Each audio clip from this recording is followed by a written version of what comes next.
तो गाइस मैं आ गया हूँ एक नया मुरीम मांगा लेके। तो बेसिकली तुम लोग को थोड़ा सा इसके बारे में स्टोरी बता देना चाहता हूँ। हमारा एमसी जो है वो बहुत कमजोर होता है अपने सेक्ट में। फिर वो एक अपने सेक्ट के मिशन पे जाता है तो उसे एक स्टोन टेबलेट ढूंढना रहता है। उस स्टोन टेबलेट से उसको एक सिस्टम मिलता है, लेकिन वो मारा जाता है तभी वो पास्ट में भी चला जाता है और सिस्टम के वजह से बहुत पावरफुल बन जाता है बाद में। तो खैर आगे बढ़ते हैं हम लोग स्टोरी की तरफ। अब तो कोई कह रहा होता है कि मैं चिंतित हूँ और मैं इस रिक्वेस्ट को लेकर इतना चिंतित क्यों हूँ। तभी हम हमें दिखाया जाता है कि एक एरो आता है, लेकिन जाके वो किसी दूसरे पर्सन को लगता है और वो बंदा कहता है कि धत तेरी की। फिर हम देखते हैं कि बहुत सारे एरो आने लगते हैं। ये देख के ये बंदा डर जाता है और कहता है कि डैमेज, लेकिन कैसे वैसे भी बच जाता है और बचते बचाते कहता है कि मेरी सिक्स सेंस सही थी, मुझे स्वीकार नहीं करना चाहिए था उस रिक्वेस्ट को। पहली बात तो ये है कि इस तरह का रिक्वेस्ट है। फिर वो देखता है तो उसके सामने बहुत सारे लोग मरे पड़े होते हैं और तो कोई कह रहा होता है कि भाई अरे तुम्हें ये पसंद क्यों नहीं है। और हमें एक बुड्ढे का सीन दिखाया था, वो कह रहा होता है क्या तुमको हमारे मुरीम शर्ट पर भरोसा नहीं है। मिशन सरल है, तुमको बस इस छिपे हुए स्टोन की इस स्लेट को वापस लाना है। तो ये बंदा कह रहा होता है कि ये विश्वास की बात नहीं है, आप मुरीम एलायंस से ज्यादा धार्मिकता का अभ्यास करने वाले किसी भी पर्सन को नहीं पा सकते। तो बुड्ढा कहता है कि तो फिर समस्या क्या है। तो ये बंदा कहता है कि ये इंफॉर्मेशन इनफ नहीं है, अगर मेरे पास सटीक इंफॉर्मेशन नहीं होगा तो मैं सही तैयारी नहीं कर पाऊंगा। इसका मतलब ये है कि मौत का खतरा इतना ज्यादा है। तभी वो सामने उसकी पोट्री एक आ जाती है और उस पोट्री में बहुत ढेर सारे सोने रखे होते हैं। यही ये बंदा सोच के कह रहा होता है कि ये बहुत ज्यादा पैसा है जिसे रिफ्यूज नहीं किया जा सकता। और तभी हम देखते हैं कि एक दूसरे बंदे को जो अपने स्वord में एनर्जी लागते हुए कहता है कि ये बकवास है और एक स्लैश मारता है जिससे दीवार टूट जाती है और अपने मन में कहता है क्योंकि मोरिम एलायंस ने अपने दो सबसे पावरफुल वॉरियर्स की सहायता की पेशकश की थी, मना करने का कोई रास्ता नहीं था इसके अलावा। और वो बंदा चिल्लाते हुए कहता है कि ये क्या बकवास, आखिर उन्होंने यहाँ क्या छुपाया था कि ये सारे जाल इतने भयानक हो गए हैं। और ये बंदा अपने मन में कहता है कि साले चिल्ला मत, ये यहाँ केवल जाल ही नहीं बल्कि और भी बहुत कुछ है। तभी हमें एक मॉन्स्टर को दिखाया जाता है और वो लोग कह रहे होते खतरनाक और नॉन मॉन्स्टर है, और हम लोग को दिखाया जाता है कि उन लोग के सामने ही वो मॉन्स्टर खड़ा होता है। ये देख के स्वॉर्ड वाले बंदे की एकदम हालत खराब हो गई होती है और कह रहा होता है कि ये क्या है। तभी वो मॉन्स्टर अटैक करता है तो वो स्वॉर्ड वाले बंदे को वहीं मार डालता है और जमीन एकदम टूट जाती है और वो पहला वाला बंदा डॉज कर लेता है, लेकिन वो भी जमीन के अंदर गिरने लगता है और अपने मन में कहता है कि मुझे डेफिनेटली इस तरह का रिक्वेस्ट एक्सेप्ट नहीं करना चाहिए था। तभी वो कहीं गिर जाता है और कह रहा होता है कि अच्छा हुआ मैं जिंदा हूँ, लेकिन इस परिणाम का क्या होगा। अगर यहाँ कोई जाल है तो मैं तुरंत अगले जन्म में चला जाऊंगा। फाइनली ये टनल एंड हो गया है। तभी हम देखते हैं कि वो एक स्टोन के पास आ गया जो स्टोन चमक रहा होता है और खुश होते हुए कहता है कि मैंने आखिरकार मैं मुझे वो मिल ही गया, पत्थर की स्लेट, मैंने मिशन पूरा कर लिया है। और एक पेपर निकालते हुए कहता है कि और फिर जब मुझे पत्थर की स्टेल मिल जाए तो मैं क्या करूं। ये सरल है, बस जो लिखा है उसे कॉपी करो। और वहां बैठ के वो कॉपी करने लगता है और कहता है कि मैंने शायद ब्रश और स्याही गिरा दी होगी, और अपने उंगली को बाइट करता है और कहता है कि इसमें कोई मदद नहीं कर सकता, अगर तुम चल नहीं सकते तो रेंग के चलो। और वो अपने उंगली से जो बाइट किया होता है वो खून से लिखने लगता है और कहता है कि लेकिन ये किस भाषा में लिखा गया है। भाड़े के सैनिक के रूप में काम करते हुए मैंने बहुत सी भिन्न भिन्न भाषाएं देखी है, ये पहली बार है जब मैंने ऐसा कुछ देखा है। मैं नहीं बता सकता कि मैंने ये सही किया या नहीं, आखिर वो हिस्सा क्या है। तभी टच करते हुए कहता है कि मुझे इसे क्लोजली देखना होगा। तभी अपने फिंगर का ब्लड उस स्टोन पर लगाता है। तभी उसे आवाज आती है कि सिस्टम स्टार्ट हो रहा है और वो बंदा पीछे हटते हुए कह रहा होता है कि क्या बकवास है, क्या ये एक और जाल है। तभी वो पीछे देखते हुए कहता है कि क्या मैंने कुछ गलत सुन लिया। नहीं, मैंने ये बात बहुत अच्छे से सुना हुआ है। तभी फिर से उसी आवाज आती है, सिस्टम फुली फुली बूट हो गया है, यूजर का रजिस्ट्रेशन स्टार्ट हो रहा है। और ये बंदा घबराते हुए कह रहा होता है कि ये फिर से है, मैंने पहली बार निश्चित रूप से गलत नहीं सुना था, लेकिन ये किस तरह का कारण है। ऐसा लगता है कि जैसे मैं इसे सीधे अपने सिर में सुन रहा हूँ। तभी वो पत्थर ब्लास्ट हो जाता है और वहाँ एक ऑरा जैसा आ जाता है, रेड रेड। और ये बंदा कहता है कि यहाँ पर क्या हो रहा है अब। तभी हमें दिखाया जाता है एक व्हाइट टाइगर को जो बहुत गुस्से में होता है। ये देख के उस बंदे की फट जाती है और अपने मन में कहता है कि व्हाइट टाइगर, क्या इसका मतलब है इस जगह में प्रवेश का एकमात्र रास्ता वो छोटा सा छेद है जिससे होकर मैं यहाँ आया हूँ। ये विशाल चीज कहाँ से आई? इस बंदे पे अटैक कर देता है लेकिन डॉज कर लेता है ये बंदा, और अपने मन में कहता है कि मैं कम से कम पत्थर की स्लेट की नकल करने में कामयाब हो गया हूँ, इसलिए मुझे यहाँ से चले जाना चाहिए। और कहता है कि वो छेद जिससे मैं गुजरा, मुझे बस वहां से निकल भागने की जरूरत है।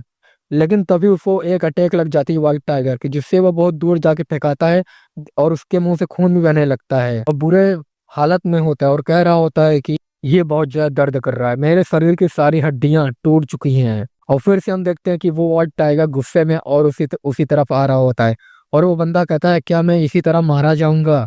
ये बेकार सा केव, किसी जानवर द्वारा परेशान किया जाना। और रोने लगता है और रोते हुए कहता है कि इस तरह का घटिया जीवन जीना, तुम मुझे ये बात बता रहे हो कि मैं ऐसा ही मरूंगा? और फिर पास्ट की बातें सोचने लगता है और कह रहा होता है कि मैं भाग्यशाली हूँ, मेरा जन्म स्वर्ग और पृथ्वी के सबसे प्रतिष्ठित परिवारों में से एक महान हाफ फैमिली में हुआ था, इसलिए मैं अपना बचपन बिना भोजन छोड़े जी सका। बेशक मैं एक कमीना था, इसलिए मैं मुख्य घर के द्वार के बाहर बड़ा हुआ। कोई कह रहा होता है कि यंग मास्टर यहाँ यहाँ, और कोई कह रहा होता ये कितना प्यारा है, लेकिन मैं फिर भी खुश था। हालांकि जिस साल मैं 12 साल का हुआ मेरी माँ इस दुनिया से चली गई और खुशियां भी खत्म हो गई। मुझे जो बाहरी सदन का एकमात्र निवासी था बुलाया गया और वो अंदर आता और कहता है कि और तभी नरक भी शुरू हुआ। तो मैं जन्म दोष के कारण कहीं एकत्र नहीं कर सका और मार भी खाता रहा है, और एक बच्चा जो मुख्य फैमिली से बाहर पैदा हुआ और मार्शल आर्ट नहीं सीख सका। रोते हुए कहता है कि मुझे कचरे से अलग जीवन नहीं जीना था। इवेंचुअली इससे पहले कि कुछ और बुरा घटित हो तो हो, मैं वहां से भाग निकला और एक भाड़े के सैनिक का जीवन जीने लगा। मैं अपनी इच्छा से भाड़े का सिपाही नहीं था, लेकिन फिर भी मेरा एक सपना था जो आकाश के नीचे सब पर रूल करेगा। और फिर प्रिजन का सीन दिखाया गया था जो कहता है कि ओह, मेरे पास अब ऐसे कोई महान विचार नहीं है, तो बस अब मुझे जीने दो। वैसे भी मैंने मास्टर बनने का अपना सपना पहले ही छोड़ दिया था, बस मुझे एक सामान्य जीवन जीने जीने दो। तभी वो व्हाइट टाइगर उस पे अटैक कर देता है। तभी हमें सिस्टम से आवाज आती है और कह रहा होता है कि यूजर रजिस्ट्रेशन कंप्लीट हो गया है। और ये बंदा अपने मन में कहता है कि ये आवाज फिर से, जो भी हो, एक मरते हुए पर्सन के लिए ये कोई मायने नहीं रखता। मैं अपने बॉडी में शांति का प्रवाह महसूस करता हूँ, ये ठंडा है और अकेलापन भी, ऐसा लगता है जैसे पानी में डूबे हुआ हूँ। और कहता है कि अरे रुको एक मिनट, और अपनी आंखें खोलता है। पानी में डूबना? तभी वो पानी से निकलता हुआ खांसने लगता है और कहता है कि यहाँ की ये क्या है, क्या मैं अभी भी जिंदा हूँ? तभी हम देखते हैं कि वो कहीं और ही होता है और कहता है कि कहाँ, क्या ये उस जगह जैसा नहीं दिखता जहां मैं भागने से पहले रहता था? और अपना फेस देखते हुए हैरान हो जाता है और कहता है कि क्या ये मेरा चेहरा है? ये तो यंग है। और उसे यकीन नहीं हो रहा होता और कहता है कि अगर ये तब की बात है जब मैंने इस स्ट्रीम में खेला था, लगभग 12 साल की उम्र में, ओ गॉड, क्या मैं अभी भी सपना देख रहा हूँ? तभी उसे फिर से आवाज आती है और कोई कह रहा होता है कि हाँ सोचा निन्न। और गाइस हम लोग इसे एमसी बुलाएंगे। और उसे आवाज आती है और कह रहा होता है कि मार्शल आर्ट लाइब्रेरी से जुड़ने के लिए कॉन्ग्रेचुलेसन तुम्हारा। तभी हमारा एमसी कहता है कि कौन है तुम ही वो कमीने हो जो तब से मेरे साथ खेल रहा है, जब से मैं उस गुफा में गया था तब से, है ना? तभी सिस्टम कहता है कि मैं मार्शल आर्ट लाइब्रेरी का एडमिनिस्ट्रेटर हूँ।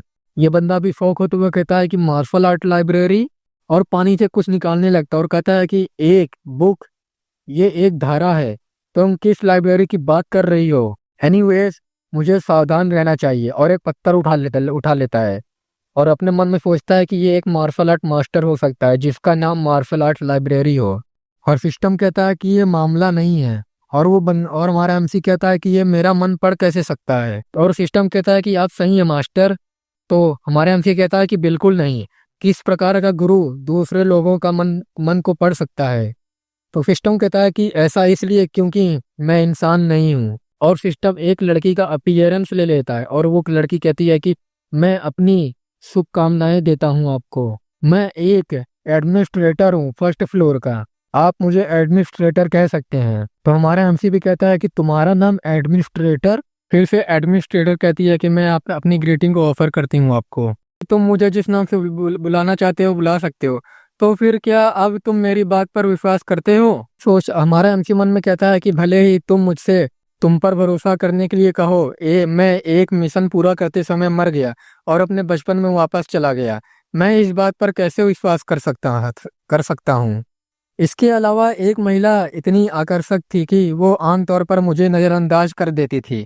हाँ, मैं निश्चित रूप से सपना देख रहा हूँ। तो एडमिनिस्ट्रेटर कहती है कि मैं तारीफों की सराहना करती हूँ, लेकिन ये कोई सपना नहीं है। ये सुन के कि वो मेरे मन के फिर दोबारा बात सुन रही है, वो चौंक जाता है और कहता है कि इसने मेरी फिर से मन पढ़ लिया है। आखिर कैसे? ये एक ऐसा स्किल है जो मार्शल आर्ट के दायरे से परे है। चलो छोड़ो जो भी है, और उससे पूछता है कि इस सिचुएशन में एडमिनिस्ट्रेटर, आपने अभी कहा कि आप मार्शल आर्ट लाइब्रेरी की एडमिनिस्ट्रेटर है ना? डायरेक्ट पूछना सही रहेगा। तो एडमिनिस्ट्रेटर कहती हैं कि हाँ आप सही हैं। तो हमारा एमसी कहता है कि तो फिर दुनिया में क्या हुआ है, क्या ये मार्शल आर्ट लाइब्रेरी है? तो वो बताती है कि मार्शल आर्ट लाइब्रेरी एक लाइब्रेरी है जिसका गोल सभी मार्शल आर्ट को इकट्ठा करना और स्टोर करना है। मार्शल आर्ट लाइब्रेरी के वर्तमान उपयोगकर्ता के रूप में आपको लाइब्रेरी में करंट में मौजूद पुस्तकों को पढ़ने और संपादित करने की क्षमता प्राप्त हो गई है। तो हमारा एमसी कहता है क्या तुम मेरे बारे में बात कर रही हो? लेकिन रुको रुको, एक सेकंड रुको, क्या तुम निश्चित हो कि तुम किसी प्रकार से गलत नहीं हो? तो एडमिनिस्ट्रेटर कहती है कि नहीं मास्टर, लाइब्रेरी के साथ अनुबंध पूरा कर लिया है। क्या तुमने अपना खून पत्थर की स्लेट पर नहीं लगाया? तो वो सोचने लगता है जब उसने अपनी उंगली कट करके उस पत्थर पे लगाया होता है, और ये कहता है कि बिल्कुल नहीं, तुम बात कर रही हो ये मार्शल आर्ट लाइब्रेरी, क्या मुझे बात बता सकती है कि ये कहाँ है? चलो साथ चलते हैं, मैं तुरंत देखना चाहूंगा कि ये किस प्रकार का प्लेस है। तो एडमिनिस्ट्रेटर कहती है कि आप मार्शल आर्ट लाइब्रेरी में जाना चाहेंगे? तो हमारा एमसी इधर उधर देखते हुए कहता है कि इस स्ट्रीम के बीच में इंटर करो। मुझे नहीं मालूम कि वो किस बारे में बात कर रही है, लेकिन हाँ मैं जाना चाहूँगा। तभी सिस्टम से आवाज़ आता है कि यूज़र की इच्छा की पुष्टि हो गई है, अब लाइब्रेरी में इंटर करें। और वो कुछ करने लगती है जिससे वो पानी उन्हें उड़ने लगता है, और जैसे ही अपनी आँख एमसी खोलता है तो वो लाइब्रेरी में आ जाता है और देख के एकदम चौंक जाता है। वो कहता है कि ये प्लेस मार्शल आर्ट लाइब्रेरी है।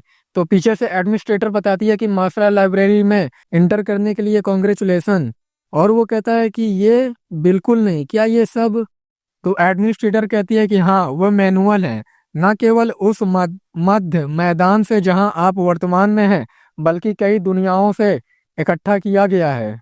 तो हमारा एमसी कहता है चिल्ला के, नहीं बिल्कुल नहीं, ऐसा कैसे हो सकता है? और आसपास देखते हुए कहता है कि मुझे एक अंदेशा था, लेकिन तुम मुझे बता रही हो कि ये सभी बुक्स मार्शल आर्ट मैनुअल हैं। और एक मैनुअल को निकालते हुए निकाल लेता है और उसको देखते हुए कहता है कि नाम Gong family boundless Azura sword technique है। ये तो मूरिम अलायंस की लाइब्रेरी में भी नहीं है, तो फिर यहाँ कैसे है बाई प्रोविंस पैंक फैमिली की बहती उपत्ति वर्ज कला, सिंचैम प्रांत का फैमिली भाला कला, सिचुआन प्रोविंस टांग फैमिली की उड़ती छाया नर्तकी जहर कला, और हा फैमिली की थंडर साउंड आर्ट, या ना फैमिली की एक बुनियाद मार्शल आर्ट है, लेकिन और गुस्से में कहता है कि किसी ऐसे पर्सन के लिए जो मेरी तरह क्यूआई नहीं जुटा सकता। ये एक स्किल है जहां मैं केवल रूप की नकल कर सकता हूं। और उस बुक को फेंकते हुए कहता है कि ये बकवास का टुकड़ा है। ये देख के एडमिनिस्ट्रेटर भी शौक हो जाती है और चिल्लाते हुए हमारा एमसी कहता है कि तो क्या हुआ अगर मुझे दुनिया की महानता मार्शल आर्ट तक पहुंच मिल गई, लेकिन मैं उनका यूज भी नहीं कर सकता क्योंकि मैं क्यूआई गैदर नहीं कर सकता। और अपना मुंह लटका के वहां बैठ जाता है। तो एडमिनिस्ट्रेटर कहती है कि आप ठीक हैं? तो हमारा एमसी कहता है कि अरे मुझे माफ़ करना, मैं अपने गुस्से को काबू नहीं कर पाया। और अपने मन में कहता है कि हाँ, उम्मीद मत खोना, मैंने अपना पूरा जीवन बिना डेंटियान के गुजारा है और मैं पहले ही इसके साथ आने वाले सभी डिफिकल्ट्स को अनुभव कर चुका हूँ। ये समय ऐसी बातों में फंसने का नहीं है। और बैठ के सोचने लगता है अब मैं क्या करूँ, मुझे क्या करना चाहिए इस प्राइसलेस ट्रेजर के साथ? हाँ इतना ही, और एडमिनिस्ट्रेटर से पूछता है तुमने कहा था कि तुम इस लाइब्रेरी की रखवाली करती हो, है ना? तो एडमिनिस्ट्रेटर कहती है कि हाँ आप सही हैं। तो हमारा हमसे कहता है कि उस मामले में क्या स्पेसिफिक मैनुअल पाना संभव है? तो एडमिनिस्ट्रेटर कहती है कि हाँ पॉसिबल है। क्या आप खोज फंक्शन का यूज करना चाहेंगे? हमारा एमसी कहता है कि हाँ प्लीज मुझे इसका यूज करने दो, मुझे कुछ किताबें ढूंढने में मदद करो। तो एडमिनिस्ट्रेटर कहती है कि आप क्या खोजना चाहेंगे? तो हमारा एमसी सोचने लगता है और कहता है कि चलो देखते हैं।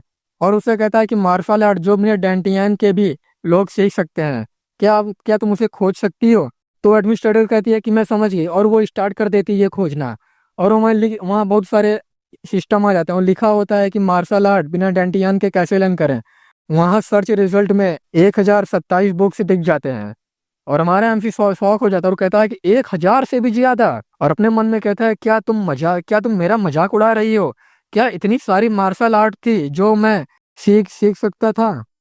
ये भी बता दो कि ये केवल एक, इतना सारी किताबें पहली मंजिल से निकली। मुझे नहीं मालूम कि वहाँ कितनी मंजिल है, लेकिन हो सकता है कि मैं जीवन भर पढ़ना ना पूरा कर पाऊँ। तो एडमिनिस्ट्रेटर कहती है कि अब सेकेंडरी सर्च शुरू हो रही है, प्लीज अपने सर्च फिल्टर इनपुट करें। तो वहाँ बहुत सारे स्किल शो होने लगती है। वहाँ लिखा भी होता है combat arts, poison arts, defensive art, external arts. और एक कॉम्बैक्ट आर्ट पे वो क्लिक करता है और कहता है कि मैं देख रहा हूँ जब तुम खोजते हो तो इनमें से कोई भी फिल्टर चयनित नहीं होता है, लेकिन जब तुम किसी एक पर क्लिक करते हो तो वो फिल्टर का चयन करता है ना? तो एडमिनिस्ट्रेटर भी कहती है कि बिल्कुल, इसके एडिशन अगर आप इसे क्लिक करेंगे तो ये फिल्टर को पूर्वता इस फिल्टर को कंप्लीट कर देगा। अगर आप क्लिक करें, अंत में अधिकांश मैनुअल में कई श्रेणियां होती हैं, इसलिए ध्यान से देखना सुनिश्चित करें। और हमारा एमसी कहता है कि क्या वो सिर्फ एक श्रेणी तक सीमित नहीं है? तो वो बताने लगती है कि एग्जाम्पल के लिए कुछ युद्ध कलाएं स्पष्ट कलाओं से भी संबंधित हैं, जैसे कॉम्बैट आर्ट और एक्सटर्नल आर्ट्स है। तुम इन कलाओं के सिर्फ एक श्रेणी खोज कर पा सकते हो। आप इन स्किल्स को केवल एक श्रेणी में खोज कर पा सकते हो, लेकिन अगर आप इन स्किल्स को केवल एक श्रेणी में खोज कर पा सकते हो, लेकिन आप दोनों श्रेणियों के लिए फिल्टर करेंगे तो आपको केवल वही स्किल मिलेंगी जो दोनों सिमिलर होंगे। तो हमारा एमसी कहता है कि ओह मैं समझ गया। और अपने मन में कहता है कि इसका मतलब ये है कि तुमको खोज चाहिए, उसे पाने के लिए तुमको अपनी खोज को विशिष्ट बनाना होगा। वर्गीकरण देखने के बाद मुझे समझ में आया कि इतनी सारी किताबें यहाँ क्यों हैं। ऐसा इसलिए क्योंकि इसमें एक्सटर्नल आर्ट और वेपन आर्ट्स जैसी चीजें हैं। मुझे जो चाहिए वो है क्यूआई या कुछ ऐसे जो इक्विवेलेंट पावर देता हो। चलो इसके अलावा बाकी सब चीजें भी देखते हैं। और वो एडमिनिस्ट्रेटर से कहता है कि मेरा काम हो गया है। और अपने मन में कहता है लेकिन क्या ये ऐसा कुछ सच में एग्जिस्ट करता है? और वहाँ लिख के आ जाता है सर्च फिनिश हो गया, सर्च रिजल्ट 12 वॉल्यूम है। और हमारा एमसी भी खुश हो जाता है और कहता है कि वास्तव में बिना डेंटियन के भी क्यूआई को इकट्ठा करने के तरीके थे। मुझे ये किताबें अवश्य देखनी चाहिए। चलो अभी देखते हैं। तभी एडमिनिस्ट्रेटर कुछ करती है और कहती है कि यूजर के इरादे की पुष्टि हो गई है। रेलेवेंट मार्शल आर्ट गैदर हो रहा है। बहुत सारे किताबें एमसी के सामने आ जाती हैं उड़ के। और हमारा एमसी कहती है कि ये है, एडमिनिस्ट्रेटर कहती है कि ये वो मैनुअल है जो आपकी खोज से सबसे अच्छी तरह मेल खाती हैं। ये सभी ऐसी किताबें हैं जिन्हें मैंने पहले कभी नहीं देखा। एक किताब लेता है और उस पे लिखा होता है हेवनली डिवाइन आर्ट। तो हमारा एमसी कहता है कितना मस्त नाम है। तो एडमिनिस्ट्रेटर भी कहती है आपने बहुत अच्छा मार्शल आर्ट चुना हुआ है। हमारा एमसी भी कहता है कि ये मैनुअल क्या ये अच्छा है? तो वो बताती है कि हाँ, आपकी खोज के 12 रिजल्ट में से ये एकमात्र ऐसा है जहां मूल को यहाँ संरक्षित किया गया है। और हमारा एमसी उस पन्ने को पलटते हुए कहता है कि वैल्यूएबल और ओरिजिनल। तभी सिस्टम में लिख के आता है कि सावधानी, यूजर का शेष उपयोग समय लगभग समाप्त हो गया है।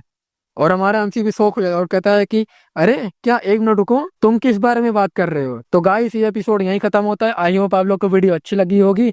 तो वीडियो को लाइक कर दीजिएगा, चैनल को सब्सक्राइब कर दीजिए और कमेंट करके बता दीजिए तुम लोग का एक्सप्लेनेशन कैसी लगी। और तुम लोग मुझे बता देना तुम लोग को ये मानवा कैसी लगी। अगर अच्छी नहीं लगी तो भी मुझे बता देना। अगर अच्छी लगी होगी तो मैं इस मानवा को कंटिन्यू करूंगा, अगर नहीं लगेगी तो इस मानवा को मैं बंद कर दूंगा। तो मुझे कमेंट करके बताना आगे मुझे इसको एक्सप्लेन करना चाहिए या नहीं। तब तक हम लोग मिलेंगे नेक्स्ट एपिसोड में, तब तक के लिए बाय बाय।